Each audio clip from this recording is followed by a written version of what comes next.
Bus free ಮಾಡಲೇಬಾರ್ದಿತ್ತು sir. Actually ಅದಕ್ಕೆ ಹೋಗೋದೇ ಇಲ್ಲ ನಾವು ಹೇಳ್ಬೇಕಪ್ಪ ಅಂದರೆ. ಏನು ವಯಸ್ಸಾದವರಿಗೆ ಅವರಿಗೆ ಫ್ರೀ ಮಾಡಿದ್ರು ಅದರಿಂದ ಮತ್ತೆ ಅವ್ರು ಹೆಂಗೆ ಅದರಿಂದ ಅದಕ್ಕೋಸ್ಕರ ದುಡ್ಡು ಹೆಂಗೆ ಅಡ್ಜಸ್ಟ್ ಮಾಡಬೇಕು? ಅವರು ಗೌರ್ಮೆಂಟಿಗೆ ದುಡ್ಡು ಬೇಕಾಗುತ್ತಲ್ಲ, ಅವ್ರು ಹೆಂಗೆ ಅಡ್ಜಸ್ಟ್ ಮಾಡ್ತಾ ಇದ್ದಾರೆ? ನಮ್ಮಲ್ಲೇ ಜಾಸ್ತಿ ಕಟ್ಸ್ಕೊಂತಿದ್ದಾರಲ್ಲ ಸರ್. ತರಕಾರಿ ರೇಟ್ ಆಗಿರ್ಬೋದು, ಬುಕ್ಸ್ ರೇಟ್ ಆಗಿರ್ಬೋದು, ಎಲ್ಲದ್ರ ಮೇಲೆ ನಮ್ಮೇಲೆ ಹಾಕೋದು. ನಮ್ಮಿಂದ ಸರ್ಕಾರ ಚೆನ್ನಾಗೇ ಇದೆ ಸರ್. ಬಟ್ ನಮಗೆ ತಕ್ಕಂತೆ ಫೆಸಿಲಿಟೀಸ್ ಯಾವುದು ಸರಿಯಾಗಿ ಸಿಗ್ತಿಲ್ಲ.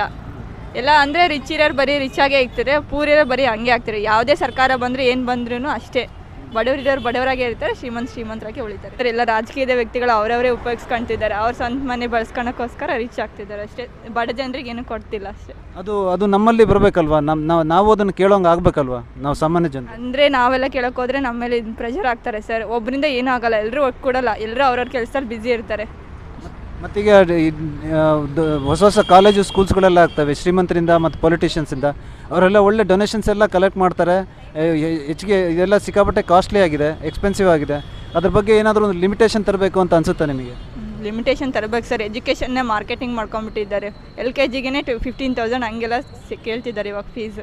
Okay, last question. ಪಬ್ಲಿಕ್ಕಿಗೆ ಏನಾದರೂ ಒಂದು ಒಂದು ಒಪಿನಿಯನ್ ಹೇಳೋಕೆ ಇಷ್ಟಪಡ್ತೀರಾ? ರಾಜಕೀಯದಲ್ಲಿ ಯಾವತ್ತೂ ಹಣ ನೋಡಿ ಓಟ್ ಹಾಕಬೇಡಿ, ಒಳ್ಳೆ ಜನಕ್ಕೆ ಓಟ್ ಹಾಕಿ ಅಂತ ಹೇಳ್ತೀನಿ ಅಷ್ಟೇ. ಥ್ಯಾಂಕ್ ಯು ಅರ್ಚನಾ ಅವರು. ನಿಮ್ಮ ಹೆಸರು ಸರ್? ಪ್ರದೀಪ್ ಅಂತ. ಏನು ಕೆಲಸ ಮಾಡ್ತೀರಾ? ಡಾಕ್ಟರ್. ನಾವು ಡಾಕ್ಟರ್ ಪ್ರದೀಪ್ ಅಂತ. ಓಕೆ, ಹೇಳಿ. Siddaramaiah experienced chief minister. ಅವರಿಗೆ ಅವ್ರ ಎಕ್ಸ್ಪೀರಿಯನ್ಸ್ ಪ್ಲಸ್ ಅವರಿಗೆ ಪೂರ್ ಪೀಪಲ್ ಬಗ್ಗೆ ಕಾಳಜಿನೂ ಇದೆ.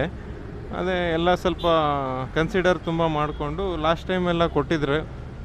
ಏನು ನೀಡಿತ್ತು ಅದನ್ನಷ್ಟೇ ಕೊಟ್ಟಿದ್ದರು. ಲಾಸ್ಟ್ ಟೈಮ್ ಸಿದ್ದರಾಮಯ್ಯ ಗೌರ್ಮೆಂಟ್ ಇದ್ದಾಗ ಏನು ಬೇಕಿತ್ತೋ ಅದನ್ನು ಕೊಟ್ಟು ಪೂರ್ ಪೀಪಲ್ಗೆಲ್ಲ ಹೆಲ್ಪ್ ಮಾಡಿದರು. ಅಕ್ಕಿ ಜಾಸ್ತಿ ಕೊಡೋದು ಆ ಥರ ಎಲ್ಲ. ಈ ಸರಿ ಅದು ಸುಮ್ಮನೆ ಅನ್ನೆಸೆಸರಿ, ಅದು ಗ್ಯಾರಂಟಿ ಅದೆಲ್ಲ ಸ್ವಲ್ಪ ಮಿಸ್ಯೂಸ್ ಆಗ್ತಾ ಇದೆ. ಅದೇ ಜನರನ್ನು ನೀವು ಕೆಲಸಕ್ಕೆ ಹಚ್ಚಬೇಕು, ಫ್ರೀ ಕೊಡೋದಕ್ಕಿಂತ ಅದರಿಂದ ಒಳ್ಳೇದಾಗುತ್ತೆ. ಕೆಲಸಗಳನ್ನು ಕೊಡಿಸ್ಬೇಕು ಅಂತ ಏನಾದ್ರು ಮಾಡಬೇಕು ಅಂತ. ಈ ಥರ ಎಲ್ಲದನ್ನು ಫ್ರೀ ಮಾಡೋದು ಬದಲು ಅವ್ರಿಗೇನಾದ್ರು ಹೆಲ್ತ್ ವೈಸ್ ಏನಾದ್ರು ಪ್ರಾಬ್ಲಮ್ಸ್ ಇದ್ದರೆ ಅಥವಾ ಏನಾದ್ರು ಬೇಸಿಕ್ ನೀಡ್ಸ್, ಊಟ, ಅದರಲ್ಲಿ ಏನಾದ್ರು ಅಕ್ಕಿ ಲಾಸ್ಟ್ ಟೈಮ್ ಕೊಟ್ಟಿದ್ರಲ್ಲ ಅದು ಆ ಥರ ಕೊಡೋದು ಓಕೆ. ಸುಮ್ಮನೆ ಗೌರ್ಮೆಂಟ್ ಬಸ್ಸು ಅದೆಲ್ಲ ಸುಮ್ಮನೆ ಇನ್ನಷ್ಟು ದುರುಪಯೋಗ ಆಗ್ತಾಯಿದೆ. ಬಸ್ ಫ್ರೀ ಮಾಡಿರೋದು ಎಷ್ಟೋ ಜನಕ್ಕೆ ಸ್ಟೂಡೆಂಟ್ಸ್ಗೆಲ್ಲ ತೊಂದರೆ ಆಗ್ತಾಯಿದೆ. ಅದರಿಂದ ಟೈಮ್ ಸರಿಯಾಗಿ ಬಸ್ ಸಿಗ್ತಾ ಇಲ್ಲ ಆ ಥರ. ಈಗ ನೀವು ಡಾಕ್ಟ್ರ್ ಅಂತ ಹೇಳಿದ್ರಿ, ಏನು ಡಾಕ್ಟ್ರ್ ಸರ್ ನೀವು? I specialist. ಓಕೆ, ನಿಮಗೆ ಅನ್ಸಲ್ವಾ ಈ ಗೌರ್ಮೆಂಟ್ ಹಾಸ್ಪಿಟಲ್ಸ್ಗಳಲ್ಲಿ ಎಷ್ಟೋ ಮಷಿನ್ಗಳಿಲ್ಲ, ಏನೋ ಸುಮಾರು ಕೊರತೆ ಇದೆ, ಸ್ಪೆಷಲಿಸ್ಟ್ಗಳಿಲ್ಲ. ಇದನ್ನೆಲ್ಲ ಅವ್ರು ಫುಲ್ಫಿಲ್ ಮಾಡ್ಬೋದು. ಇಷ್ಟು ವರ್ಷದಿಂದ ಓಟ್ ಹಾಕಿದ್ದೀರಾ. ನಾವು ಮುಂಚೆ ಒಂದು 60-70 ಸ್ವಾತಂತ್ರ್ಯ ಬಂದಾಗಿಂದ 60-70 ವರ್ಷದಿಂದ ಈ ಡಿಫ್ರೆಂಟ್ ಗೌರ್ಮೆಂಟ್ಸಿಗೆ ಓಟ್ ಹಾಕಿದ್ದೀವಿ. ಇವರು ಅದನ್ನು ಗೌರ್ಮೆಂಟ್ ಹೈಸ್ಕೂಲ್ಗಳನ್ನು, ಕಾಲೇಜ್ಗಳನ್ನು ಇದನ್ನೆಲ್ಲ ಚೇಂಜಸ್ ಮಾಡ್ಬೋದು ಅಂತ ನಿಮಗೆ ಅನ್ಸಲ್ವಾ? ಮಾಡಿದರೆ ಅದು ತುಂಬ ಈಗ ಇಷ್ಟೊಂದು ನಾವು ಡೆವಲಪ್ ಮಾಡಬೇಕು ಅಂತ ಅವರು ಎಲ್ಲ ಹೇಳ್ತಿರ್ತಾರೆ. ಆ್ಯಂಡ್ ಜನನೂ ಎಕ್ಸ್ಪೆಕ್ಟ್ ಮಾಡ್ತಿರ್ತಾರೆ. ಡೆವಲಪ್ಮೆಂಟ್ ಅಂದರೆ ಸೇಮ್ ಇದೇನೆ ಮೇಯ್ನ್. ಈ ಗೌರ್ಮೆಂಟ್ ನಿಮ್ಮ ಧ್ವನಿ ಏನು ಸರ್? ನೀವು ಇದ್ರ ಬಗ್ಗೆ ಅವ್ರಿಗೆ ತಿಳಿಸೋದಕ್ಕೆ ಏನು ಹೇಳೋಕ್ಕೆ ಇಷ್ಟಪಡ್ತೀರಾ? ಬೇಸಿಕ್ ನೀಡ್ಸ್ನ ಫಸ್ಟ್ ಫುಲ್ಫಿಲ್ ಮಾಡಬೇಕು. ಅದರಲ್ಲಿ ಇಂಪಾರ್ಟೆಂಟ್ ಎಜುಕೇಷನ್. ಗೌರ್ಮೆಂಟ್ ಹಾಸ್ಪಿಟಲ್ಸ್ ಬಗ್ಗೆ, ಗೌರ್ಮೆಂಟ್ ಹಾಸ್ಪಿಟ್ಲಲ್ಲಿ ತುಂಬ ಫೆಸಿಲಿಟೀಸ್ ಇಲ್ಲ. ತುಂಬ ಜನ ಫೆಸಿಲಿಟಿ ತೊಗೊಳ್ಳೋ ಅವಶ್ಯಕತೆ ಇರೋ ಜನ ತುಂಬ ಇದ್ದಾರೆ. ಗೌರ್ಮೆಂಟ್ ಹಾಸ್ಪಿಟ್ಲಲ್ಲಾಗಿರ್ಬೋದು, ಗೌರ್ಮೆಂಟ್ ಸ್ಕೂಲಲ್ಲಾಗಿರ್ಬೋದು ಹೆಚ್ಚಿಗೆ ಫೆಸಿಲಿಟಿ ಕೊಟ್ಟು ಆಲ್ಮೋಸ್ಟ್ ಜನನ ಅವರು ಅಟ್ರ್ಯಾಕ್ಟ್ ಮಾಡಿ ಜನಗಳಿಗೆ ಒಳ್ಳೆ ಶಿಕ್ಷಣ, ಒಳ್ಳೆ ಹೆಲ್ತ್ ಎಲ್ಲ ಕೊಟ್ಟರೆ ಇನ್ಸ್ಟೆಡ್ ಆಫ್ ಏನೋ ಇನ್ನೊಂದೇನೋ ಮಾಡ್ತೀವಿ ಅಂತ ತೋರಿಸ್ಕೊಳೋದು ಬದಲು ಇದನ್ನೇ ನೀಟಾಗಿ ಮಾಡಿದ್ರೆ ಅರ್ಧ ಅವರು ಸಕ್ಸಸ್ ಆದಂಗೆ. ಅದೇ ಈಗ ಜನಗಳೆಲ್ಲ ಈಗ ಪ್ರೈವೇಟ್ ಸ್ಕೂಲಿಗೆ ಕಳಿಸ್ತಾರೆ. ಈಗ ನನ್ನ ಮಕ್ಕಳು ಚೆನ್ನಾಗಿ ಓದಲಿ, ಒಳ್ಳೆ ಇದರಲ್ಲಿ ಸ್ಕೋರಲ್ಲಿ ಬರಲಿ, ಎಲ್ಲ ಚೆನ್ನಾಗಿ ಇದಾಗಲಿ ಅಂಥೇಳಿ. ಸೊ ಇದರಲ್ಲಿ ಒಂದು ಡೊನೇಷನ್ ಅನ್ನೋದಕ್ಕೆ ಒಂದು ಸೀಲಿಂಗ್ ಮಾಡಬೇಕಿತ್ತು ಗೌರ್ಮೆಂಟು. ಡೊನೇಷನ್ ಹೆಂಗೆ ಬೇಕಂಗೆ ಸಿಕ್ಕಾಪಟ್ಟೆ ತೊಗೊಳ್ತಾ ಇದ್ದಾರೆ ಡೊನೇಷನ್ಸು. ಎಲ್ಲರದು ಈಗ ರಾಜಕೀಯಕ್ಕೆ ಬಂದಾಗ, ದೊಡ್ಡ ಶ್ರೀಮಂತರಾದಾಗ ಅದು ಸ್ಕೂಲ್ಗಳನ್ನು ಓಪನ್ ಮಾಡಿ ಅದರಲ್ಲಿ ಎಲ್ಲ ಡೊನೇಷನ್ ಕಲೆಕ್ಟ್ ಮಾಡಿ ಅದರಲ್ಲಿ ದುಡಿಮೆ ಸ್ಟಾರ್ಟ್ ಮಾಡಿ ಒಂದು ಬಿಸ್ನೆಸ್ ಆಗೋಗ್ಬಿಟ್ಟಿದೆ ಎಜುಕೇಷನ್ ಅನ್ನೋದು. ಇದಕ್ಕೊಂದು ಸೀಲಿಂಗ್ ಬರಬೇಕಿತ್ತು ಅಂತ ನಿಮಗೆ ಅನಿಸುತ್ತಾ? ಏನು ಬಯಸ್ತೀರಾ ಇದರಿಂದ? ಅದು ಡೊನೇಷನ್ಸು ಅದು ಎಲ್ಲರಿಗೂ ಒಳ್ಳೆ ಎಜುಕೇಷನ್ ಸಿಗಬೇಕಂತ ಇರುತ್ತೆ. ಈಗ ಗೌರ್ಮೆಂಟಲ್ಲಿ ಚೆನ್ನಾಗಿ ಫೆಸಿಲಿಟಿ ಇಲ್ಲ ಅಂತ ಪೇರೆಂಟ್ಸ್ದು ಏನು ತಪ್ಪಲ್ಲ. ಅವರು ತಮ್ಮ ಮಕ್ಕಳಿಗೆ ಇದು ಎಜುಕೇಷನ್ ಕೊಡಬೇಕಂತ ಅವ್ರು ಬೇರೆ ಕಡೆ ಡಿಪೆಂಡ್ ಆಗ್ತಾರೆ. ಗೌರ್ಮೆಂಟಲ್ಲೇ ಚೆನ್ನಾಗಿ ಸಿಕ್ಕರೆ ಆಬ್ವಿಯಸ್ಲಿ ಅವರು ಟರ್ನ್ ಆಗ್ತಾರೆ. ಗೌರ್ಮೆಂಟ್ ಅವರು ಬರೀ ಸೈಂಟಿಫಿಕ್ ರಿಸರ್ಚು, ಟೆಕ್ನಾಲಜಿ ಬಗ್ಗೆ ಬೇರೆ ಒಂದು ಕಂಟ್ರಿಲಿ ಹೋಗಿ ಇನ್ವೆಸ್ಟ್ ಮಾಡ್ತಾರೆ. ಆದರೆ ನಮ್ಮ ದೇಶ ಬಂದರೆ ಅದರಲ್ಲಿ ಬರೀ ಮಠದ ಬಗ್ಗೆ, ದೇವಸ್ಥಾನಗಳ ಬಗ್ಗೆ ಮಾತ್ರ ಅವರು ಗಮನ ಕೊಡ್ತಾ ಇದ್ದಾರೆ. ಇದ್ರ ಬಗ್ಗೆ ಏನು ಹೇಳೋಕ್ಕೆ ಇಷ್ಟಪಡ್ತೀರಿ? ಇದು ನಮ್ಮ ಇಂಡಿಯಾದಲ್ಲಿ ಮಾಡ್ಬೋದಿತ್ತಲ್ಲ. ಅದು ಎಲ್ಲದನ್ನು ಜನರಲೈಸ್ ಮಾಡೋದಕ್ಕಾಗಲ್ಲ. ಕೆಲವೊಂದು ಮಠ, ದೇವಸ್ಥಾನಗಳು ಒಳ್ಳೆ ಕಾರ್ಯನೂ ಮಾಡ್ತಿರುತ್ತೆ. ಆ ಥರ ಇದರಲ್ಲಿ ಕೊಡೋದ್ರಲ್ಲಿ ಅಷ್ಟೇನು ತಪ್ಪನ್ಸೋದಿಲ್ಲ. ಬಟ್ ಕೆಲವೊಂದು ಮಿಸ್ಯೂಸು ಮಾಡ್ಕೊತಾರೆ. ಯಾವುದು ನೀಟಾಗಿ ಕೆಲಸ ಮಾಡ್ತಿದ್ದಾರೆ ಗುರುತಿಸ್ಕೊಂಡು ಕೊಡೋದು ಒಳ್ಳೆಯದು. ಪ್ಲಸ್ ಸೈಂಟಿಫಿಕ್ ರಿಸರ್ಚ್ ಕೊಡೋದು ಒಳ್ಳೆಯದು. ಇನ್ನು ಮುಂದಿನ ಜನ್ರೇಷನ್ಗೆ ಅದೆಲ್ಲ ಹೆಲ್ಪ್ ಆಗುತ್ತೆ. ನಿಮ್ಮದು ಲಾಸ್ಟ್ ಒಂದು ಮಾತೇನಾರು ಹೇಳಿ ಸರ್, ಜನತೆಗೋಸ್ಕರ ಏನು ಹೇಳೋಕ್ಕೆ ಇಷ್ಟಪಡ್ತೀರಾ? ಏನಿಲ್ಲ, ಎಲ್ಲರಿಗೂ ಗೊತ್ತಿರುತ್ತೆ, ಎಲ್ಲ ಬುದ್ಧಿವಂತರು ಇರ್ತಾರೆ. ಸ್ವಲ್ಪ ಒಳ್ಳೆ ಮನಸ್ಸಿಂದ ರಾಜಕಾರಣಿಗಳು ಕೆಲಸ ಮಾಡಬೇಕು. ಜನರು ಒಳ್ಳೆ ಮನಸ್ಸಿಂದ ಒಳ್ಳೆಯ ಪರ್ಸನ್ ನೋಡಿ ಆಯ್ಕೆ ಮಾಡಬೇಕು. ಯಾವುದೇ ದುಡ್ಡು ಆ ಥರ ಆಮಿಷಕ್ಕೆ ಒಳಗಾಗದೇನೆ ಒಳ್ಳೆ ಪರ್ಸನ್ ಸೆಲೆಕ್ಟ್ ಮಾಡಿದ್ರೆ ಬೆಟರ್.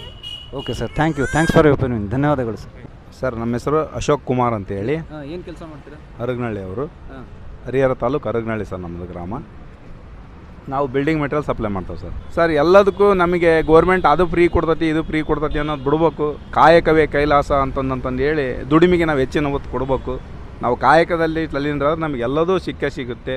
ನಾವು ಸ್ವಾವಲಂಬಿಗಳಾಗಿ ಬದುಕಬೇಕು ಅನ್ನೋ ಆಶೆರ್ ನಾವು. ಗೋರ್ಮೆಂಟಿನ ಯಾವುದೇ ಫ್ರೀ ಸ್ಕೀಮು, ಬಿಟ್ಟಿ ಭಾಗ್ಯ ಅಂತಾರಲ್ಲ, ಯಾವ ನಮಗೆ ಬೇಡ. ನಾವು ಕಾಯಕ ಕೆಲಸ ಮಾಡೋಣ. ಫಸ್ಟ್ ನಮ್ಮ ದೇಶಾಭಿಮಾನವನ್ನು ಬೆಳೆಸ್ಕೊಳ್ಬೇಕು.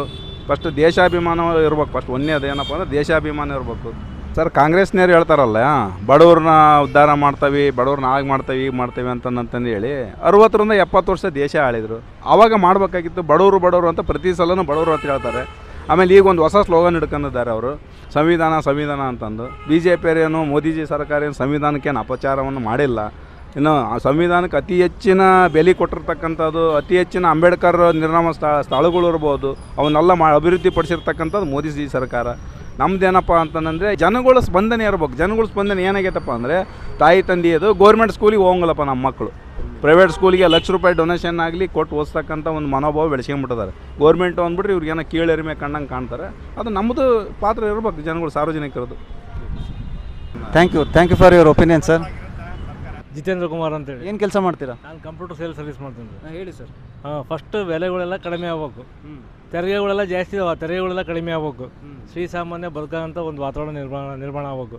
ಇದು ದೊಡ್ಡ ಸಮಸ್ಯೆ. ಇದು ತೆರಿಗೆಗಳು ಭಾರಿ ಅದಾವೆ ರೀ, ದುಡಿಯೋಂಥ ಒಂದು ವ್ಯವಸ್ಥೆ ಮಾಡ್ಬೇಕು ರೀ. ಈ ಫ್ರೀ ಎಲ್ಲ ಕೊಡೋದಲ್ಲ, ಅದೆಲ್ಲ ವೇಸ್ಟ್. ಅದು ಕೊಡ್ಬೇಕು. ನಾವು ಯಾರು ಜೋರಾಗಿ ಕೇಳ್ತಿಲ್ಲ, ಅದೇ ಸಮಸ್ಯೆ ಆಗಿರೋದು. ಅವ್ರಿಗೆ ತಿಳಿದು ಅವ್ರು ಮಾಡಕತ್ತಾರೆ. ಅದಕ್ಕೆ ಸರ್ ಒಂದು ಇದರಿಂದ ಒಂದು ಮೆಸೇಜ್ ಹೋಗಲಿ ಜನಗಳಿಗೆ ಅಂತ ನಾವು ಇದು ಮಾಡ್ತಾ ಇದ್ದೀವಿ. ಒಳ್ಳೆಯದಲ್ಲ. ಥ್ಯಾಂಕ್ ಯು ಸರ್, ಧನ್ಯವಾದ. ಮಾತಾಡೋವರಿಗೆ ಅಂದರೆ ಫ್ರೀ ಬಸ್ ಮಾಡಿ ಅದರಿಂದ ತೊಂದರೆ ಆಗಿದೆ. ಹಂಗಾಗಿ ಎಲ್ಲ ಸವಕತ್ತುಗಳು ಭಾಳ ರೇಟ್ ಆಗಿದ್ದಾವೆ. ಸಿಲಿಂಡರ್ ರೇಟು CNG ಭಾಳ ರೇಟ್. ಸರ್, ನಮಗೆ ಫ್ರೀ ಬಸ್ ಮಾಡ್ಕೊಂಡು ಈಗ ನಮ್ಮ ಆಟೋದವರಿಗೆಲ್ಲ ತೊಂದರೆ ಆಗಿದೆ. ಹಂಗಾಗಿ ನಮಗೇನು ಬಾಡಿಗೆ ನಡೀತಾ ಇಲ್ಲ. ಭಾಳ ಎಲ್ಲರಿಗೂ ತೊಂದರೆ ಆಗಿದೆ ಸರ್. ದುಡಿಮೆ ಆಗ್ತಾ ಇಲ್ಲ. ರೇಟೆಲ್ಲ ಜಾಸ್ತಿ ಆಗಿದೆ. ಪ್ರತಿಯೊಂದು ವಸ್ತು ಮೇಲೆ ಭಾಳ ತೆರಿಗೆ ಹಾಕಿದ್ದಾರೆ. ಹಂಗಾಗಿ ಭಾಳ ಕಷ್ಟ ಆಗಿದೆ ಸರ್. ನಾವೇನು ಹೇಳ್ತಾ ಇದ್ದಾವೆ ಅಂದರೆ, ಫ್ರೀ ಬಸ್ ಬಂದ್ ಮಾಡಿದರೆ ಆಟೋದವ್ರಿಗೆಲ್ಲರಿಗೂ ಚೆನ್ನಾಗಿ ಬಾಡಿಗೆ ಆಗುತ್ತೆ. ಅದ್ರ ಬಗ್ಗೆ ಹೇಳ್ಬೋದು ಅಷ್ಟೇ. ಅದು ಬಿಟ್ಟು ನಾವೇನು ಹೇಳೋಕ್ಕಾಗಲ್ಲ ಸರ್. ನಮಗೆ ತೊಂದರೆ ಆಗಿದೆ. Okay, thank you.